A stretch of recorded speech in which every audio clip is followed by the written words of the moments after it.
शुरुआत हो गल। ए बाबू हमरे स्वर्गीय बेचन गुरु जी जब मन से भी रहा गावल बतावल लकीर 3 गो होला। पानी में, रेत पर और पत्थर पर।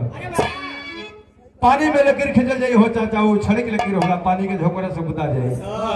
रेत पर लकीर खिंचल जाई, कोनो प्यार आई हो भैया दादा चाचा वो छड़े की लकीर होला वो मिटा जाई। लेकिन जवन लकीर पत्थर पर खिंच तहलो मीठ होला, मिटले ना मिटाला। हमरा बिरहा में कुछ ऐसा बात मिली कि ध्यान से सुनबा जाके लगी। जब फिल्म चल रहल बा जबले होश रही, जबले सांस रही, तबले हमर बिरहा याद रही। क्योंकि माहौल के हिसाब से कोनो काम होला। माहौल वो तरह के नहीं के जा केहू होने बोला था केहू टेम बोलता केहू में बोला था। ये सब मन एकाग्रित होला आदमी के। जब शांति से बैठल आदमी तो अच्छा लगेला। खैर प्रयास करते नहीं आओ भूमिका का लाइन में कैसा हो।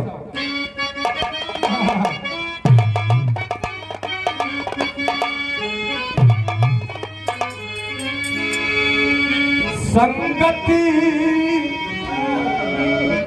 ए बाबू संगत मिले जो सही आदमी के,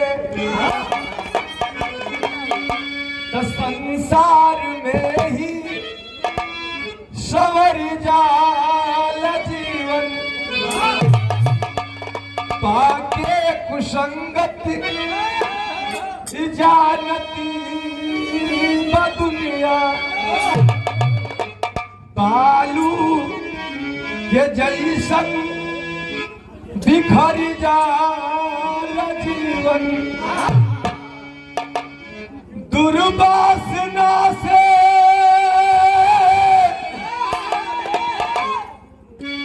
भैया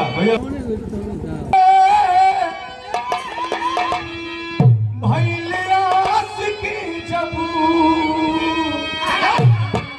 रोवे मुकद्दर बिगड़ जाल जीवन।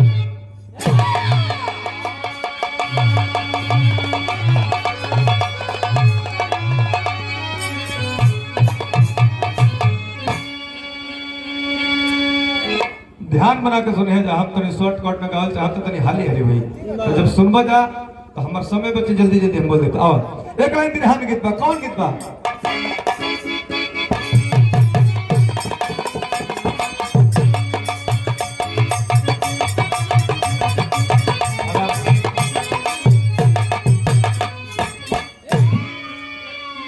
उहे गीत बा अल्लाह की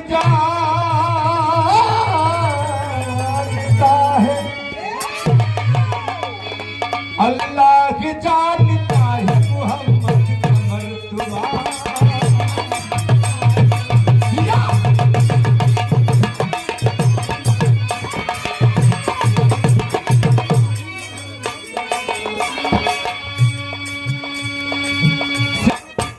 अजीत कुमार अल्लाह की जानता है मोहम्मद का मर्तबा।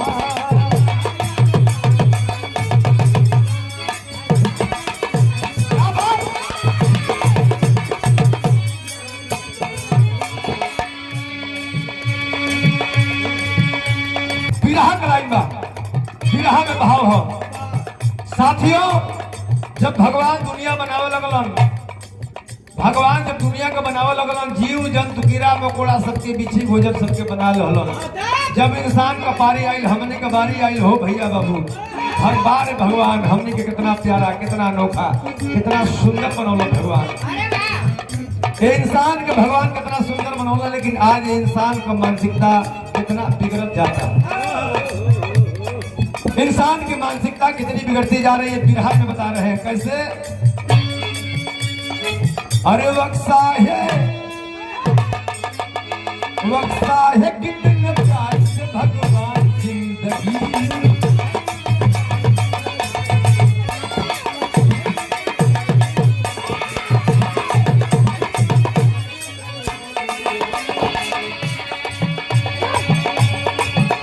वक्सा है कितना प्यार से भगवान जिंदगी।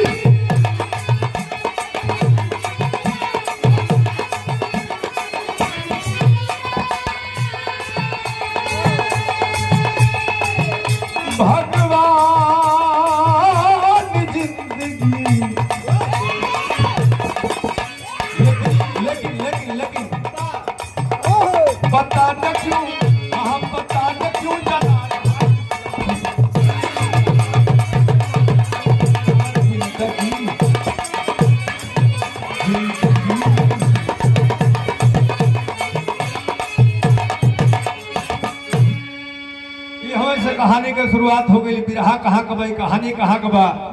जैसे शीशा में मुंह लोके लो कहीं, वैसे ही साफ साफ हमार बिरहा झलके लगे हो बाबू। एक बार सुनला के बाद रोम रोम खड़ा हो जाला, लेकिन ध्यान से सुनबा जाता हो। आओ शुरुआत हो गई।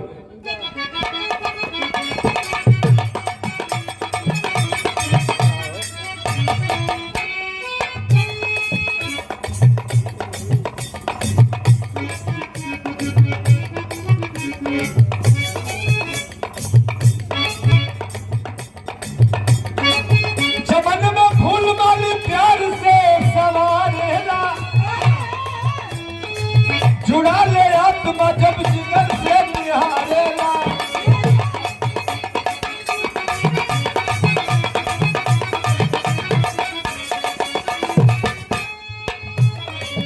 राम की नगरी अयोध्या बड़ी सुहानी है, वही की बात जो समाज की निशानी है। महेश चौधरी खुशहाल थे किसनवा हो, मालती देवी जिनकी सुंदर थी जननवा हो। हुआ बेटा ये लोग घर में खुशी छाई है, चाचा रूप देखी ममता तब अघाई है।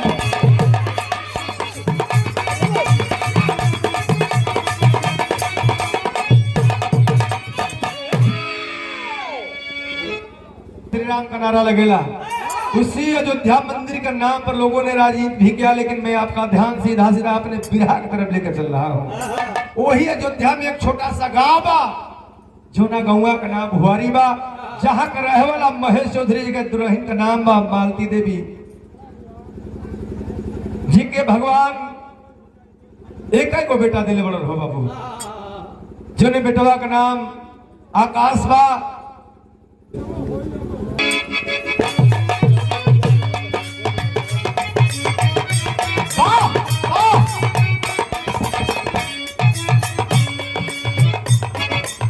बतौनी है कहानी महेश चौधरी के दुल्हन का नाम मालती देवी का।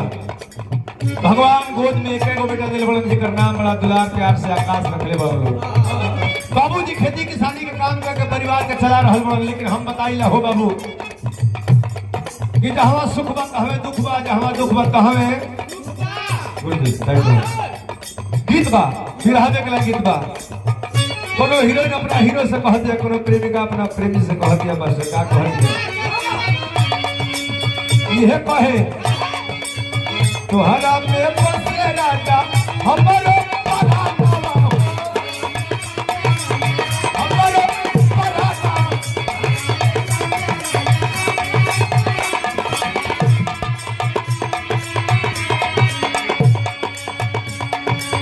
रात दिन देखी बस तोहरे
गीत बा, लेकिन बिरहा में बात बा। महेश चौधरी खेती किसानी के काम करके परिवार के चला रहल बना। अचानक एगो घटना घटता भइल का, केहू ना जानल, केहू ना जानल कैसन विधि के विधाता हो, विधि के विधाता।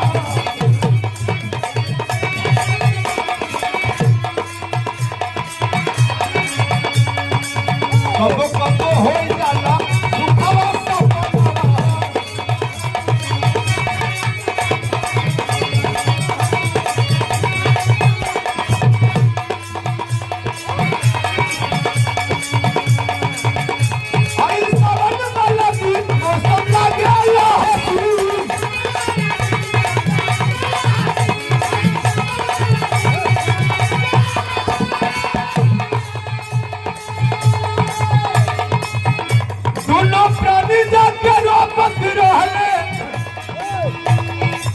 धागवा हो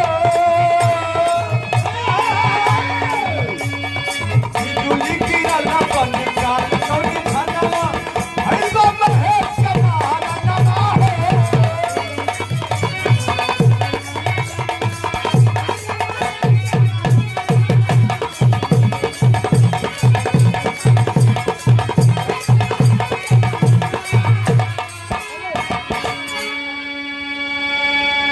महेश चौधरी आषाढ़ सावन का दिन बहो बाबू इहे दिन रहल रोपनी का खेतवा में लेव लगा के दोनों बेकर दोनों प्राणी धान रोप रहल बोलो कुछ बिया कम के शंका भइल बा महेश अपना दुल्हन से कहला कि तू बियावा उखाड़ा रोपा लगाता जो दो चार आटे बिया कम हुई बियर वाला खेत में से हम दो चार आटे खींच के ले आई जो ही बियर वाला खेत में अब वही दुई चार आटे उठा ले हो बाबू तब ले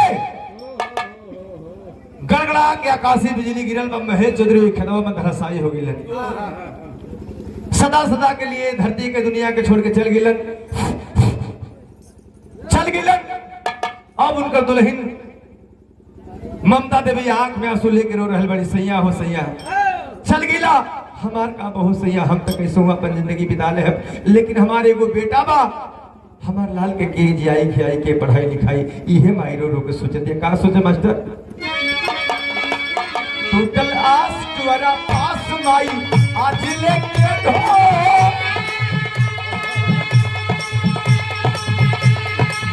पकावा तुअर भइले माई आज रोवे आज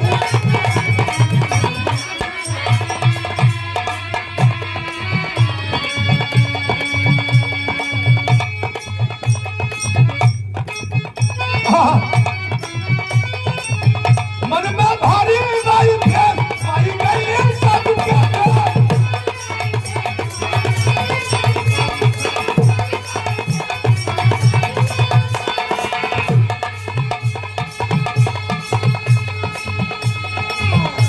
हट फैल भइल उड़ल बा सुगनवा हो अरे बिजली गिरल तो न छनवा आज माई अपना पति के मोला के सदमा के गम के बर्दाश्त ना कर पौली हो बाबू सोच सोच के माई के प्राण पखेरु उड़ गई हार्ट अटैक में एक दिन माई के भी प्राण पखेरु उड़ गई अब छोटका बेटा आकाश एक और उम्र हम 7 वर्ष के बतैनी है 7 वर्ष का लड़का आकाशवा टुअरा हो गई दुआरी पे बैठ कर रो रहल बा कि माई बाबूजी चल गए हमके के जियाई खियाई के पढ़ाई लिखाई हमके के दुलार प्यार देई आकाशवा रोए एगो बात कहे के लाइन भी हम गीत हो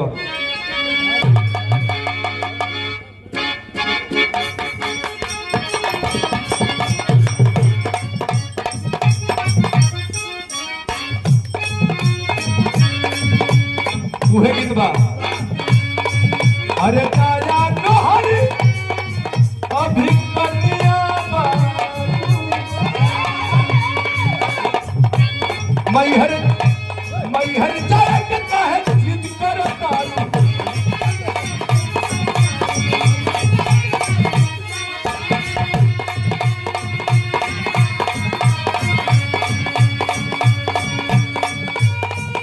हमारा कजल मुगोरी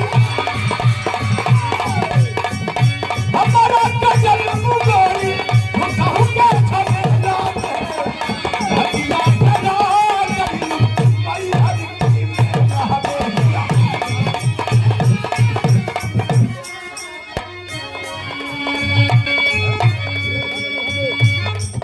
आये रोवे सुगनवा सदा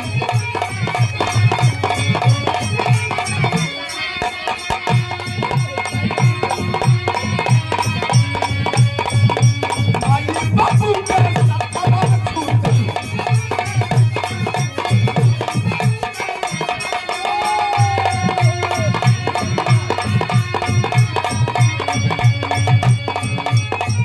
ममता बीमार खाती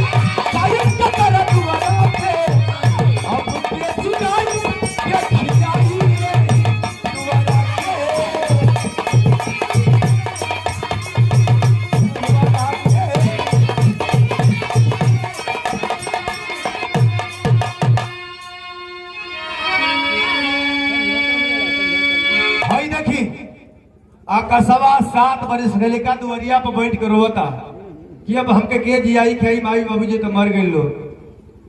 वही भुआरी गौवा जो हम अयोध्या का छोटा सा गांव बतौली है जो नाम में 20 घर हिंदू आप 20 घर मुसलमान को बस्ती बा बाबू। 20 घर हिंदू 20 घर मुसलमान को बस्ती बा। गांव पूरा के लोग जुटल है कसवा के गोद में उठा लेलन। एगो बात कहलन का अरे बच्चा बात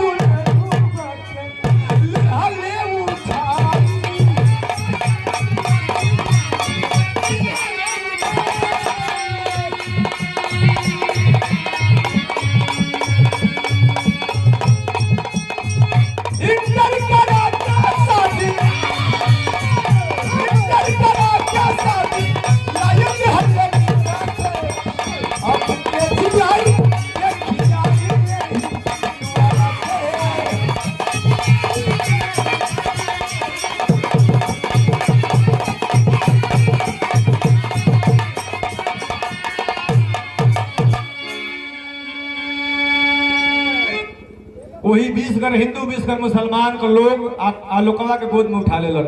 आपस में चंदा लगा के आलोक के लालन पालन परवरिश करे शुरू कर देलन।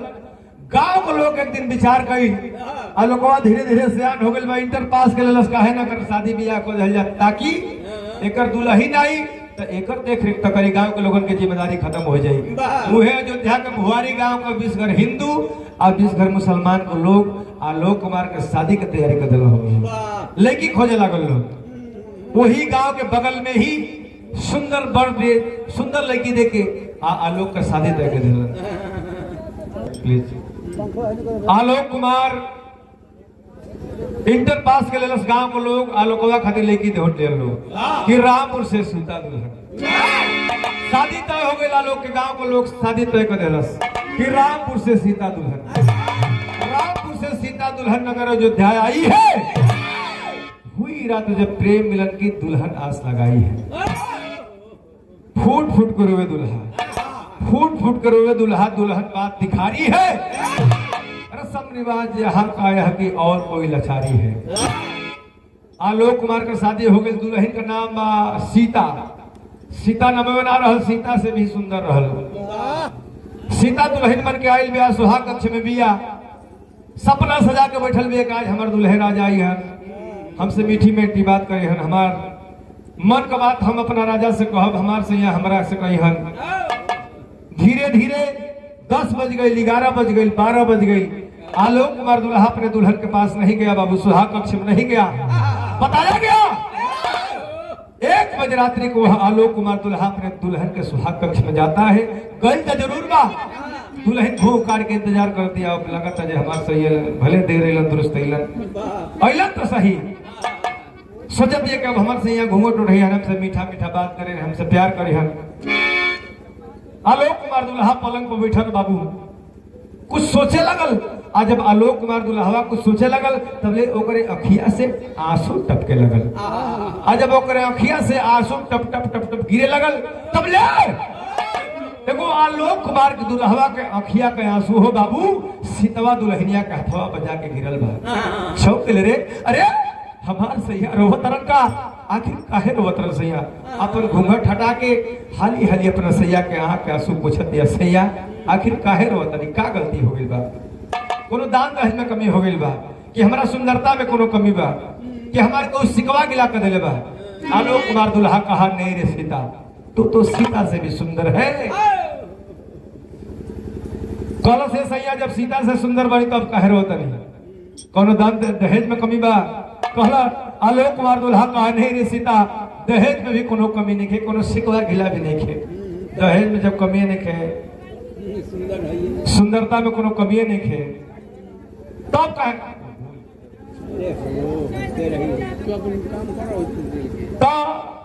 तब कहे रोवतनी सीतवा दुल्हनिया कहलस के तब कहे रोवतनी का बात बा कहीं ऐसा नहीं ना कि रौनी गांव का ये रिवाज होके कि गांव का लड़का सुहाग रात के दिन रोवत होगा सब और छुट छुट के आलोक कुमार दुल्हा रोने लगा। नहीं निश्चिता नहीं, जब सुनना ही चाहती है तो आलोक कुमार दुल्हवा सुहाग रात में फपक फपक रोवता अपना दुल्हनिया के समझावे बाबू का कहलस।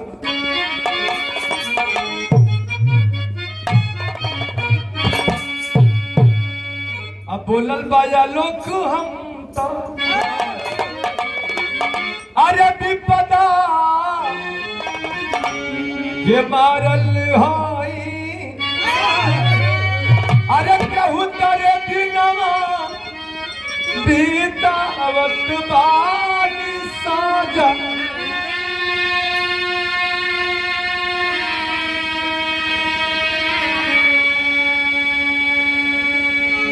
लेकिन भगवान दुख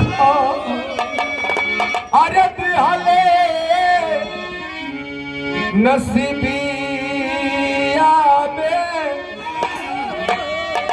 सोची सोची हियारा जारा अवत बानी साजारी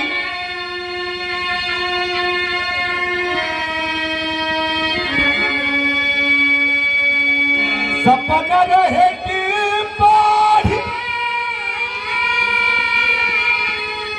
अरे लिखिया धिकारी बनती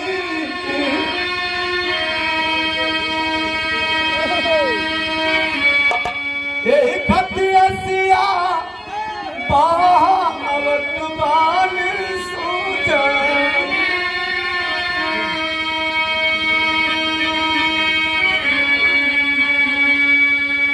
आलोक कुमार दुल्हवा कलश रे पगली है न जाना चाहते कि हम काहे रोवतनी तो सुन ले रे सीता 5 वर्ष 7 वर्ष की उम्र में माई बाबूजी हमके टोरा बना के चल गए लोग। ये गांव का विश्व हिंदू विश्व मुसलमान को लोग हमके जियावल खियावल पढ़ा लिखा के इंटर पास करा दिलन शादी भी करा दिलन तो से हम तो यही खातिर रोवतनी रे सीता कि मन में सपना रहल मन में इच्छा रहल कि पढ़ लिख के कोनो अधिकारी बनब कोनो कर्मचारी बनब माई बाबूजी का नाम रोशन करब है गांव के लोगन का नाम रोशन करब। लेकिन अब तो मन का सपना मन में रह गए पगली तू आ गई लू अब तो तोहके कमाए खाए में हम झुरा जाए हम पढ़ ना पाए।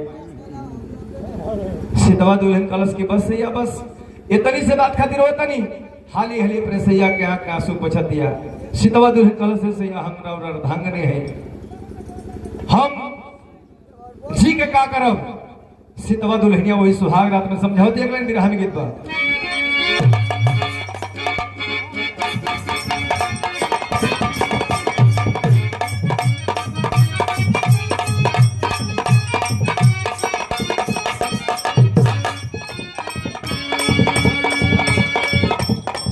कैसे सीता बोलल बे मुस्काई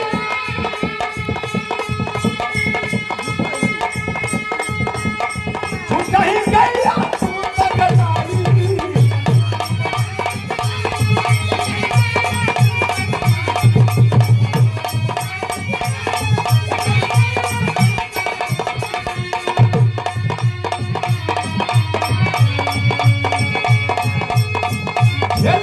खुशी समय की तका जाके हम सर बनाई हम आके पड़िया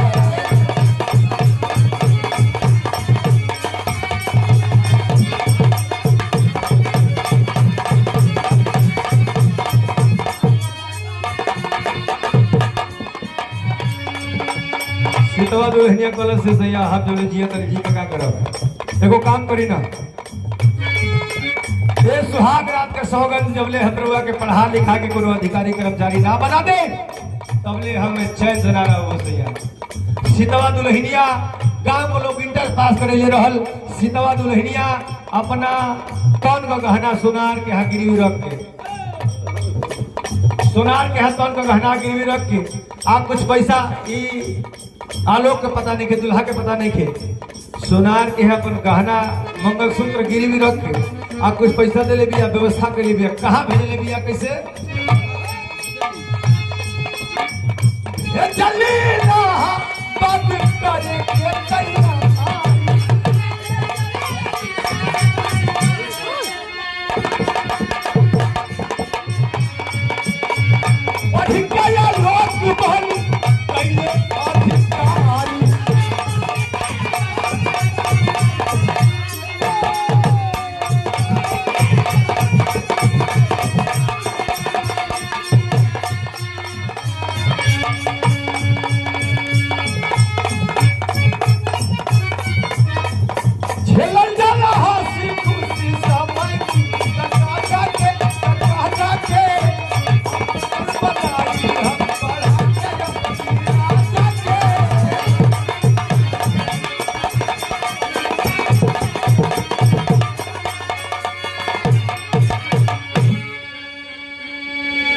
सीतवा अपना सैया के पैसा दे लेबे, दुल्हा के पैसा दे लेबे। इलाहाबाद आलोक कुमार गया IAS विशेष की तैयारी करने लगा बाबू, पढ़ाई करने लगा। धीरे धीरे कुछ दिन बीतल बा, आलोक पढ़ लिख करके बाबू IAS की तैयारी कर रहल बा। हम कहिला कि पढ़े वाला लड़का रहे खिचड़ी वाला में प्राइमरियो में पढ़ के कुछ बन जाई, अब पढ़े वाला ना रहे तो कितनों सेंट मैरिज में कितनों इंग्लिश मीडियम में भेजल जाई तो पढ़ के कुछ ना बन पाई। आलोक कुमार का मेहनत सीतवा का लगन हो बाबू। आलोक कुमार पढ़ लिख करके IAS की परीक्षा दिया, कुछ नंबरों से IAS में फेल हो जाता है, लेकिन नंबर बढ़िया था इसलिए आलोक कुमार PCS बन जाते हैं बाबू, अर्थात SDM जो तहसील पे होला लोग। आलोक कुमार SDM बन जाते हैं। सीतवा दुल्हनिया के आ गीतवा के प्यार से भगवान 2 संतान भी दिला। कैसे? तो सोनू 5 साल के भैया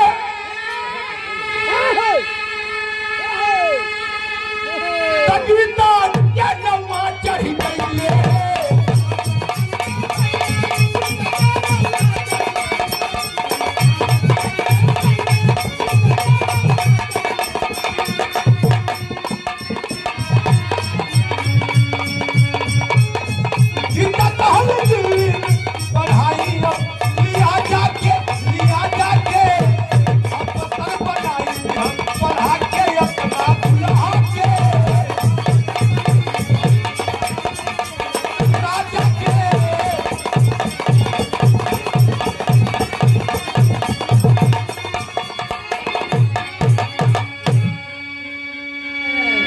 आलोक कुमार और सीतवा के प्यार से भगवान 2 संतान दिले, एगो बेटा एगो बेटी।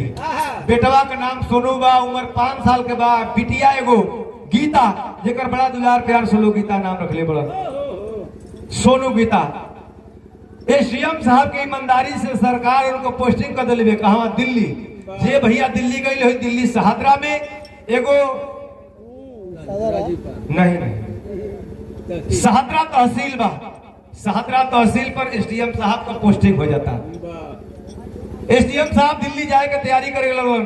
देहात के दुल्हन कहला से सही आप हमनी के भगवान बुझ लेलन, हमनी के भगवान बुझ लेलन। रउआ सोचत रहनी कि हम अधिकारी कर्मचारी बन जाई, रउआ SDM बन गई। तो हम तो सुनले बनिए सैया कि शहर में घुमावल आ देहात का पढ़ावल दोनों बराबर होला। दिल्ली महानगर और पोस्टिंग हो गई बा, हो जा हे सोनुआ की दवा के ले जेती, हो जा पढ़ लिख के होशियार चलाक हो जेता। सब हमार का बहुत सैया, हम तो यहाँ गाँव घरे रह के अपन खेती किसानी कह के अपन गुजर सफर कर ले, लेकिन हे गीतवा सोनुआ हमारा बेटवा बेटिया के ले जीबा तो ये दिल्ली में पढ़ लिख के होशियार चलाक हो जाए। सब SDM साहब कहला सीता सोनुए की दवा के ना हम कहू के लेके चलब, लेकिन कुछ दिन का इंतजार करे के पड़ी। कहे का मतलब SDM साहब कहता कि अभी दिल्ली में हमारे नया नया पोस्टिंग भइल बा, वहां जाए देखब कैसन व्यवस्था मिलता, सरकार कैसन व्यवस्था मिलती है, तो सुनो की दवा के नाम तो के लेके चलब। SDM साहब अपनी सीधी सादी भोली भाली दुल्हन के भरमावे लगलन, फुसलावे लगलन, बिरहा में गीता गई। कैसे?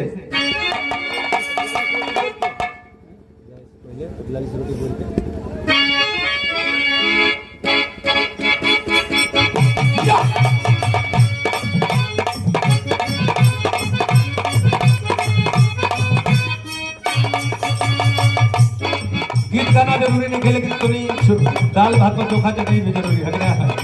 गीत पहले चल रहा खेसारी भाई ले रहा। कैसे? अरे चाहता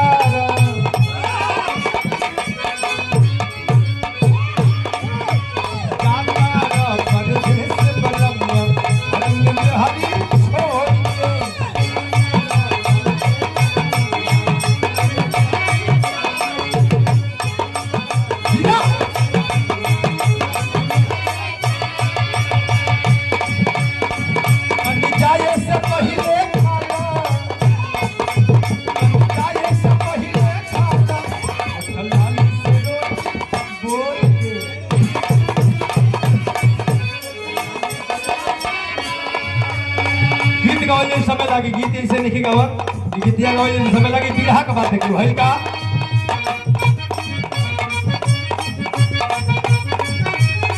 तभी बिरहा से ध्यान न हटे। एसडीएम साहब का दिल्ली में पोस्टिंग हो गई, हाथ में सूटकेस लेला एसडीएम साहब जा लगला अपना देहाती दुल्हन के भरमाओ तरन कहत का अरे चले गए दिल्ली में साहिब सीता के भुलवाई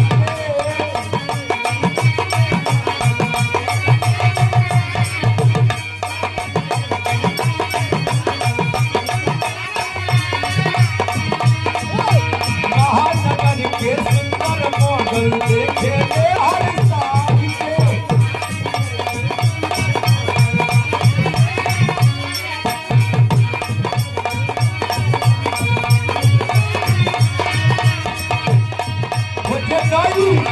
जटाई कली के भवरा दिलवा में आस लगा के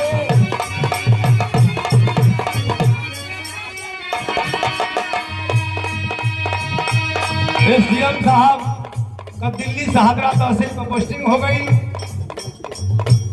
हमनी के अभी एगो बात हमके याद पड़ गई बा, हमनी के देहात में अभी जब कोनो हमनी के बहन बेटी तनी छोटा छोटा कपड़ा पहले तरी से लोग कहता गाँव मरा हो गाँव कही जाती है एकदम नकिए कटवा दो। लेकिन जे भैया दिल्ली पंजाब अमृतसर गुजरात गई हुई देखले हुई, अरे दूसरा जगह के बात छोड़े भैया, लखनऊ में लोहिया पार्क बा, अम्बेडकर पार्क बा, लड़का यहाँ से देहात से जाता से कि हम पढ़े जाता नहीं, वो पार्क में बैठ के लड़का लेकिन से बतियावत लोहिया पार्क में लखनऊ एक बार कार्यक्रम में गई रहने हमने के रखने जाए कोनो पार्क में हो लड़का से लेके बतियावतिया, कोनो होने लड़का कोनो लड़की के लेके बतियावता, कोनो चुमाता, कोनो चटता, कोनो कुछ कहता, कोनो कुछ कहता। वैसा ही दिल्ली में एगो राजू पार्क बा, राजू जे भैया गई हुई दिल्ली में एगो राजू पार्क बा, वही राजू पार्क में छुट्टी के दिन साहब घूमे खातिर गई बोला, देखा तो कोनो फोर व्हीलर से लेके जाता, कोनो मोटरसाइकिल से लेके जाता। राजू पार्क में साहब गईलम, देखा तो कोनो लड़का होने लेके से बतियावता, कोनो होने खोदता, कोनो होने चुमता, कोनो होने चटता। वही पार्कवा में एगो पेड़ के नीचे चबूतरा रहल, एगो लड़की बैठे रहल दिल्ली के मॉडल, ओकर पहनाव का रहल गुरुजी हाफ कच्ची आ संडो गंजी, फिल्म वीरवा से देखले हो कब जे भैया दिल्ली गई हुई, कलकत्ता गई हुई देखले हुई, वहां का पहनावा शहर मॉडल को है बा, हाफ चड्ढी और संडो गंजी। लड़की बैठल भी है मॉडल, जब एसडीएम साहब देखल तो देखते रह गए, सोचत रह कि यार हम सही के देखता नहीं तो देहात से गई रहल। लड़कियां सोचती है कि लगता जे नया मुर्गा बा, जब साहब एक टक देखत रहन लड़कियां गजाक से ना अपन दहनी खेल दबा दे। एसडीएम साहब सोचत रहन कि हम सपना देखत नहीं कि हकीकत देखत नहीं। धीरे धीरे जब नियरे गेलो तब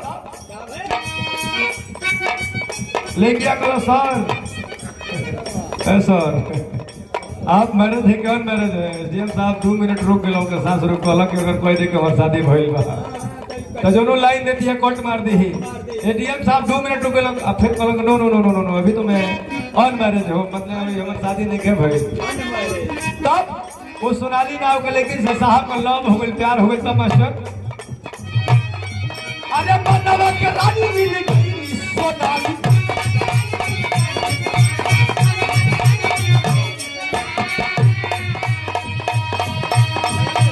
लगले सतिया चाहे करने वो सोनाली।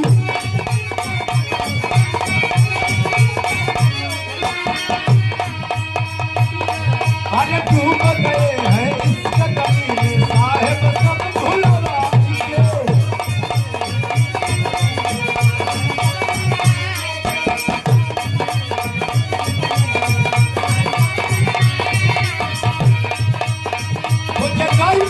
मुझे कोई करी के हमारा दिलवा में आस लगाई के।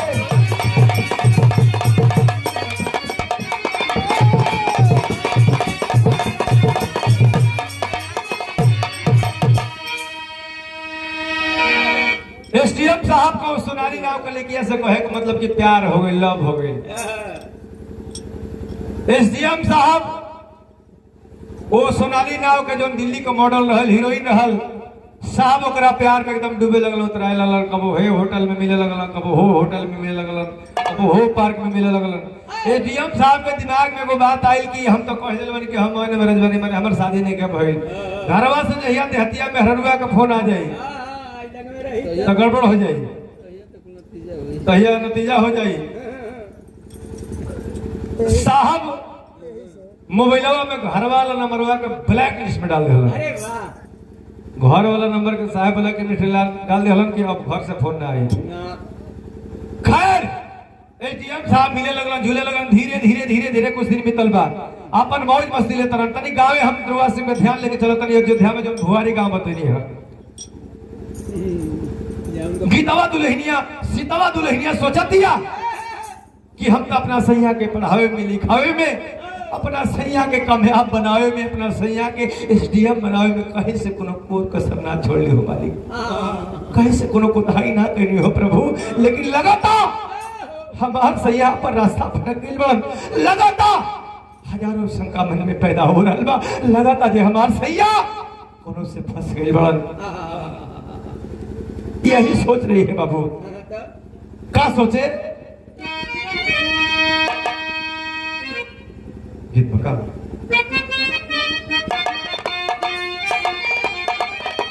एक दिन भाई अपना लइकवा सोनुआ के जोना का हम 6-7 वर्ष की उम्र बतैनी है गीतवा के माई बैठा के एगो चिट्ठी लिखवावत रही से कि फोनवा तो लागत नहीं खे फोनवा ब्लैक लिस्ट में डालल बा फोन नहीं खेला माई चिट्ठी लिखवावत रही आ चिट्ठिया में सोनुआ से गीतवा से चिट्ठिया लिखवा के माई का लिखवाली मास्टर एक यहाँ पारंपरिक गीत बा शादी ब्याह में हमने के घर कमाई बहन लोग आवे लो कैसे अरे झाज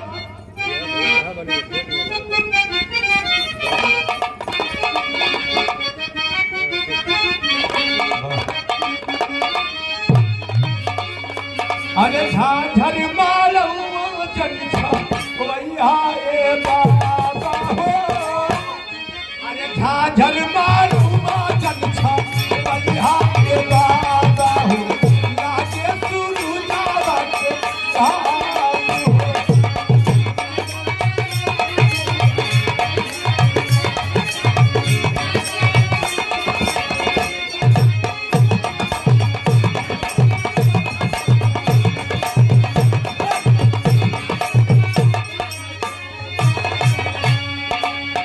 और एक लाइन भाई बहन गाँव लड़का आधा में बैठे मोरा आधा में बैठे मोरा नैहर के लोग हो आधा में बैठे मोरा आधा में साथे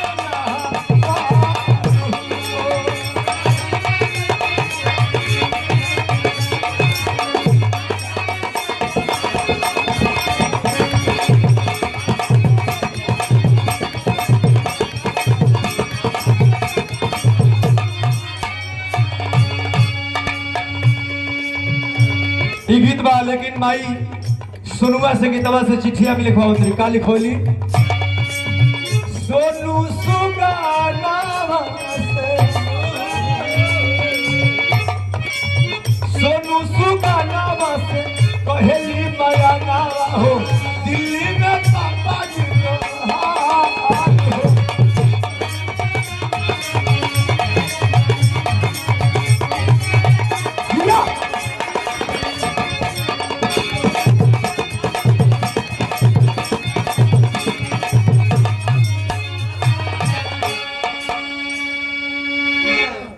सोनुआ से गीतवा से माई चिट्ठिया लिखवाओ तरी आ चिट्ठिया लिखवा के मोबाइल हेराइल बा के मोबाइल ले ले होके के रिश्तेदार का मोबाइल बा तो प्लीज जे भी पहले होके दे दी सबे मोबाइल के होके बोलाइल बा मोबाइल ना छोड़ावल जाला हां घरी हां सोशल मीडिया का जमाना बा हई तक बिरहा का अंतिम छोर चल रहल बा सोनुआ की तवा से चिट्ठिया माई लिखवा के लिखवाइले बड़ी सोनुआ की तवा से चिट्ठिया में आ चिट्ठिया दे के सोनुआ के माई अयोध्या स्टेशन पर रेल में ट्रेन में बैठा देले बिया आके ऊपर सहारे बैठा देले बे के भैया हमरा बाबू सोनुआ के ले जाके दिल्ली तनी स्टेशन आई तो उतार दी हम के ऊपर सहारे माई भेजले बड़ी सोनुआ अयोध्या स्टेशन पर ट्रेन में बैठल बा, जाके दिल्ली उतरल बा। आ जब जाके दिल्ली उतरल बा हो बाबू, टेम्पू से ई रिक्शा से भोला भटकल पूछत पाछत वहां पहुंचल बा कहवा, शाहदरा तहसील पर। दिल्ली में शाहदरा पर वही शाहदरा तहसील पे पहुंचल बा। सुबेरे सुबेरे का टाइम बा। जैसे आप सबने बैठ के बिरहा सुन रहल बानी, क्षेत्र जवार के लोग एसडीएम साहब के बंगलवा पर जाकर सर मेरा ये काम है, सर मेरा ये काम है, सर मेरा ये काम है, सर मेरा ये काम है। सारे लोग दरबार लगा है, सारे लोग अपनी अपनी समस्या कर रहे हैं, समस्या का समाधान सर भी कर रहे हैं बाबू। सबकी समस्या को सुन रहे हैं, समाधान भी कर रहे हैं। तब तक साहब के मोबाइलवा पर रिंग बाजे लगल, घंटी बाजे लगल। साहब अपन मोबाइलवा रिसीव करके हेलो कैलन। ओहरिया से आवाज आ रहल बा कि एसडीएम साहब आपके क्षेत्र में कोई बहुत बड़ी घटना घट गई है, अभी और इस वक्त फौरन जाइए और मौके की जांच कीजिए। एसडीएम साहब फोनवा रख के आज जितना लोग अपन समस्या कहे खातिर एसडीएम साहब के बंगलवा बगई रहलन।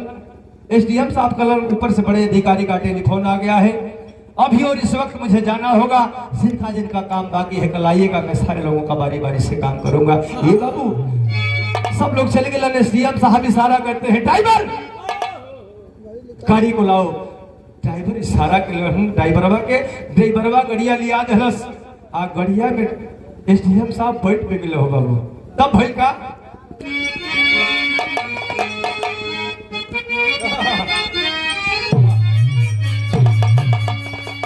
सोनुआ लड़का का जात 7-8 वर्ष को उम्र बा। सोनुआ का चिट्ठिया ले ले बा हथवा में।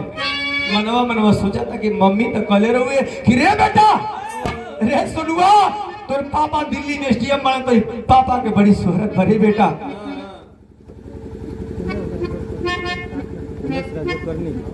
साहब बहुत मजा है, बिरहा का पुरानी चोड़ है माँ। ए बाबू गीत बाकी से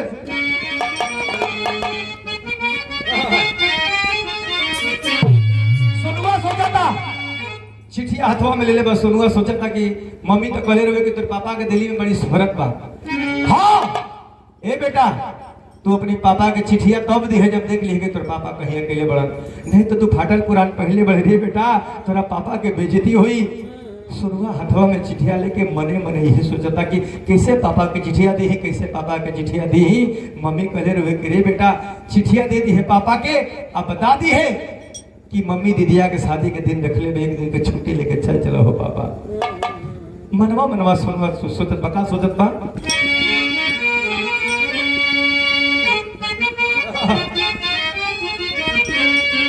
अरे चिट्ठिया सोनुआ सोचा था, अरे चिट्ठिया था भाई कैसे सोचेला बीरना हो।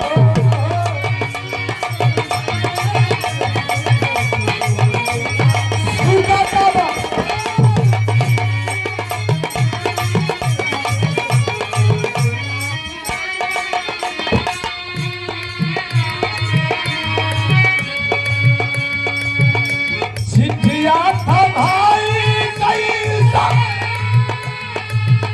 सोचला सुगाना हो। जानी के गौर पापा, जानी के गौर पापा, दिलना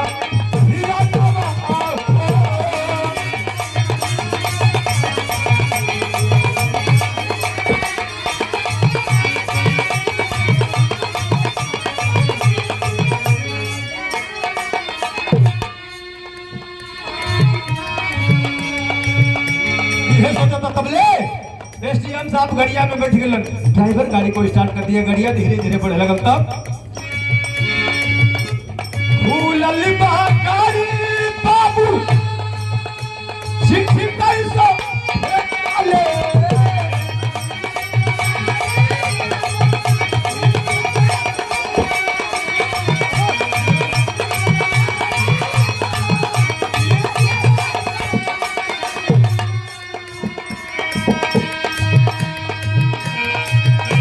कैसन कागज सा है होली क्या जब देखा ले।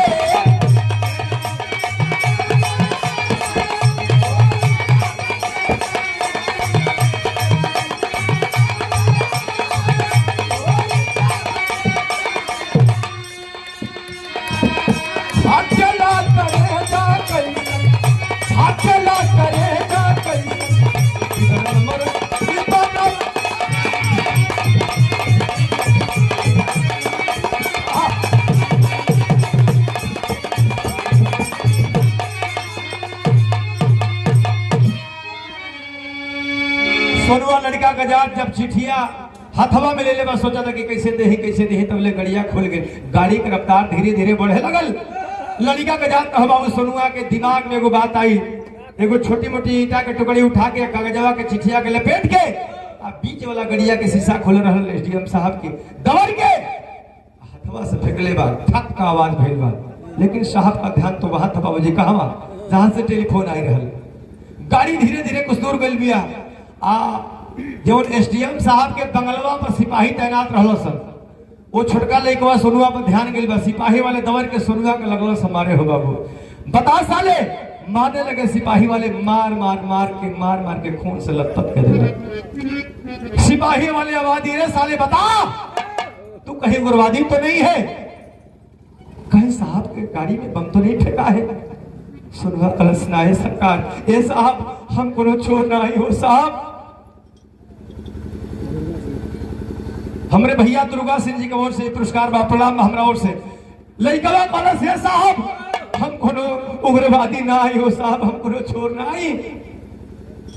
सिपाही वाले मार के सुनवा के बेहोश कर दिला हो बाबू। गाड़ी धीरे धीरे कुछ दूर आगे गई पिया। एसडीएम साहब सोचा तरन कि बंगलवा पे एगो छोटा है लेकर हुए फटल पुरान कुल पहले रहे लगता जे भीख होके मांगे वाला रहे कुछ फेंकवे गड़िया में। अगला सीट पर साहब बैठल बड़ा पीछे हाथ करके अल्लाह के ओके उठोलन। आ जब चिट्ठिया के पढ़े लगलन साहब के अखिया से ठप ठप ठप ठप आंसू गिरे लगल। बताया गया साथियों कभी कभी औलाद के गम बाप के फौलाद बना देवेला। अंतिम छोर अभी रहा काल हवा। श्रीमान विकास दुबे जी आपके द्वारा बहुत रुपए का पुरस्कार। भैया हो जाए।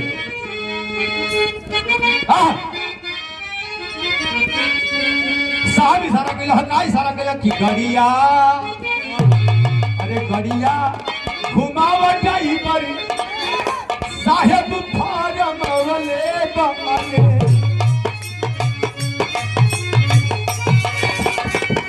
बंगला पे जाई बाने बबुआ हो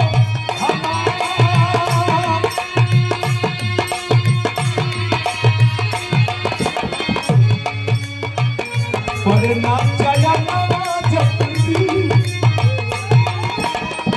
पर ना चया नवा जल्दी खिलती सुगा नवाया आपन गुलो हो ना नवा से बरसया सूरा।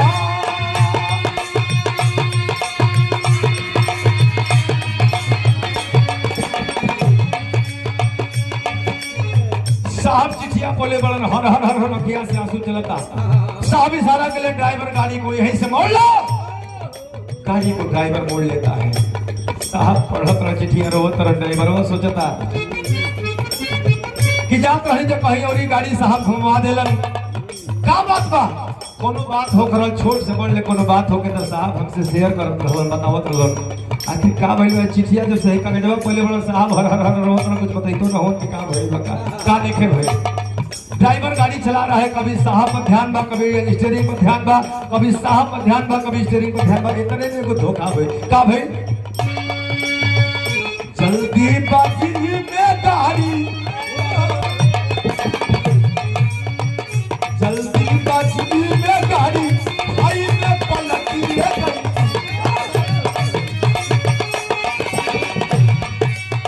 भाई एक्सीडेंट घायल भाई कहीं का।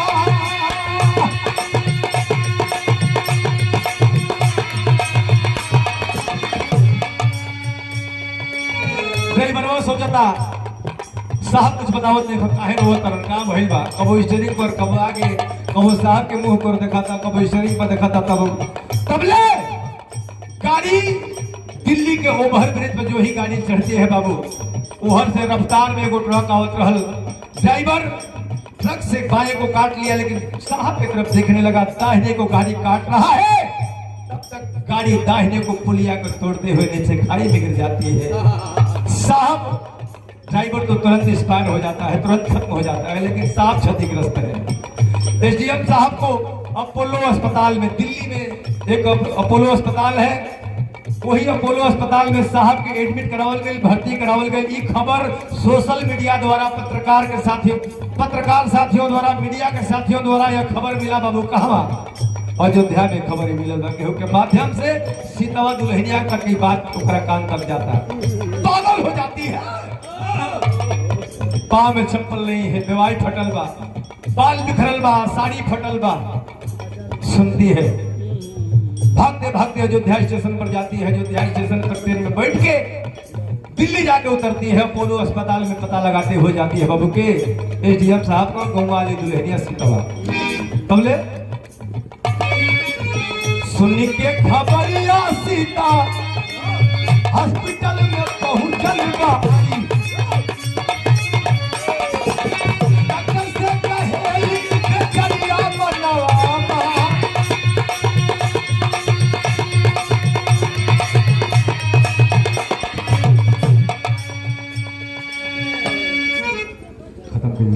ये कहत नहीं हम कि एसडीएम साहब के अपोलो अस्पताल में एडमिट करावल गई, भर्ती करावल गई। सीतवा दुल्हनिया पहुंचल बिया, चारों तरफ भीड़ लगा है। डॉक्टर साहब बताते हैं कि एसडीएम साहब का बचना मुश्किल ही नहीं नामुमकिन है, इसलिए कि एसडीएम साहब की दोनों किडनी क्षतिग्रस्त हो गई है।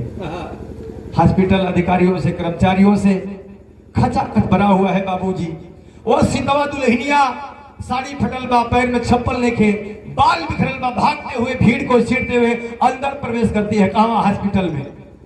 लोगवा बतियावत जी अधिकारी कर्मचारी हॉस्पिटलों में बा, लोगवा बतियावत के दादा ही पगली भीतरा भीतरा मां भागल कहा जाती है। लोग मने मने ही बतियावत भागते हुए अंदर जाती है। तनी ध्यान दिया जा, विरह का अंतिम छोर हो। एसडीएम साहब का पत्नी सीतवा दुल्हनिया जो देहात वाली रहल, भाग के हॉस्पिटल में अंदर गई बिया। जो सबसे बड़े सर्जन थे, जो सबसे बड़े डॉक्टर थे, डॉक्टर साहब के जाके पैरवा छाड़ लेलस। डॉक्टर बाबू सुनीला डॉक्टर लोग भगवान को दूसरा रूप बोलन हो साहब। सुनीला हम यो सुन ले बनी हो डॉक्टर साहब कि जानवर का हड्डी निकाल के इंसान में लगा के रहुआ सब सलाह दिला, दूसरा के खून निकाल के, दूसरा में से ब्लड निकाल के दूसरा में चढ़ा के ओके जीवित कर दिला हो डॉक्टर साहब। हमार के डनिया निकाल के हमरा सैया के जिया दो डॉक्टर बाबू, हमरा सैया के जिया दो साहब।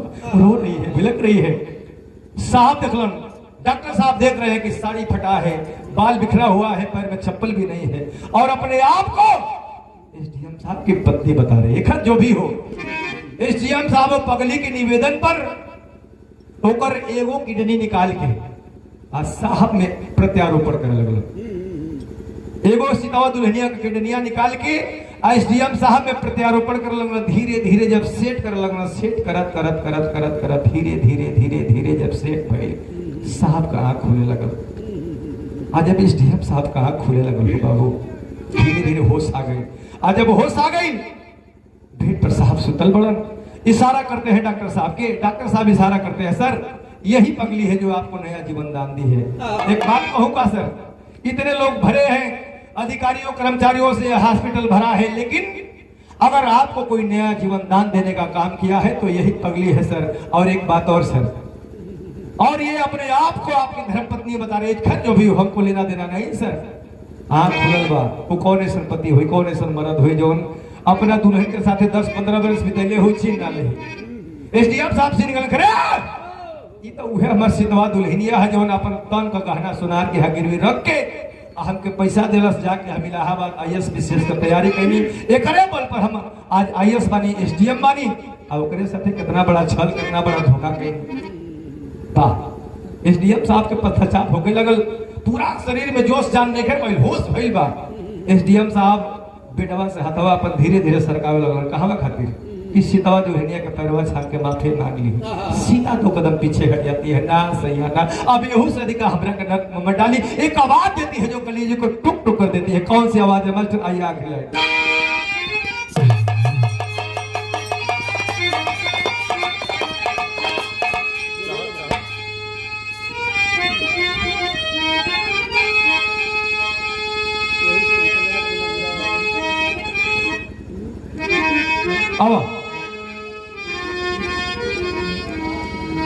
अरे हम क्या देख गए आंसू, सीतवा दुल्हनिया कह देखा, अरे हम क्या देख गए आंसू,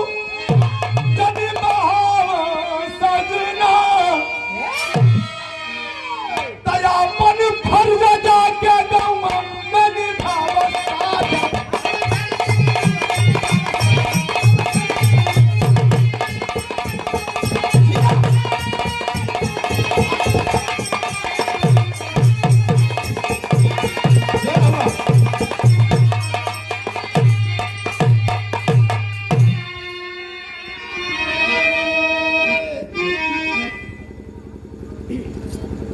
सीतवा दुल्हिया कलश से सैया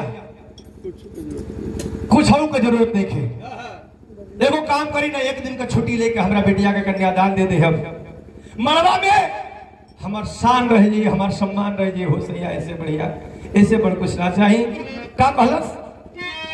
अरे रुपया पैसा चाहिए नहीं, गाँव बा महान हो। एक दिन का छुट्टी लेके हमार बेटी का कन्यादान दे देबा, कहीं मौज मस्ती करबा, हमसे कोनो दिक्कत नहीं। एक खातिर कि हम तो अर्धांगिनी हो सैया, कोनो सिकवा के लिए नहीं। एगो काम कर का, अरे रुपया पैसा चाहिए नहीं, गाँव बा महान हो। अरे बिटिया के अपने चल के दे दो कन्यादान।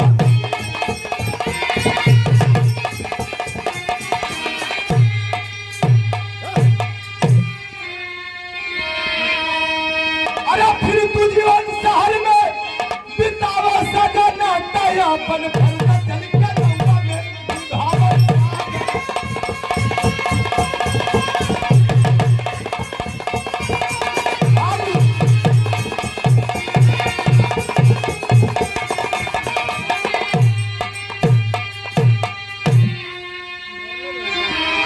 विधायक अंतिम छोड़ एसडीएम साहब कहलो का, सीतवा दुल्हिया कलश की गांव घर के लोग जिंग तो के चंदा लगा के पढ़ा के एसडीएम बनावल, बियाह करावल।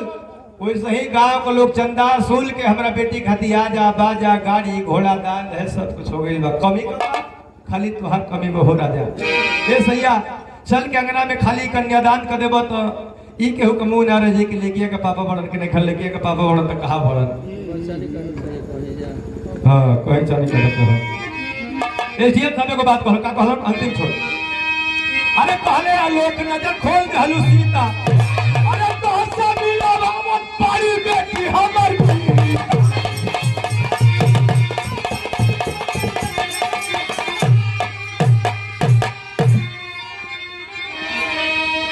अरे समय चक्र हाजिरा जनी जरावा सदा ना पाया अपन फलका चल के गंगा में भावत।